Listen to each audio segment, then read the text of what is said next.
अमरीकी सदर ने यूरेनियम अफजूदगी पर ईरान की एटमी तंसीबात पर दोबारा हमले से गुरेज न करने का ऐलान कर दिया।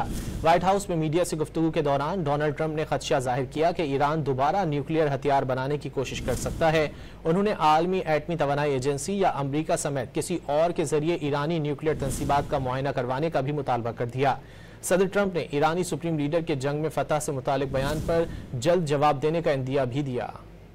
I don't believe that they're going to go back into nuclear anytime soon. They spent over $1 trillion on nuclear and they never got it. If the intelligence reports conclude that Iran can enrich uranium to a level that concerns you, would you consider bombing the country again? Without question, absolutely. Would you also be demanding that the IAEA have full rights to inspect in Iran? Or somebody, or somebody that we respect, including ourselves.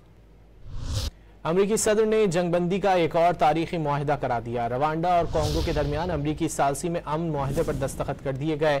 सदर Trump ने Canada से तिजारती मुज़ाकरात फौरी खत्म करने का भी ऐलान कर दिया।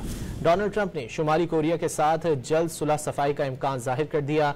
अमरीकी सदर ने एक बार फिर पाक भारत जंगबंदी का क्रेडिट खुद को दे दिया। वाज़ेह किया कि पाकिस्तान और भारत का मामला हल करने पर बहुत खुशी है।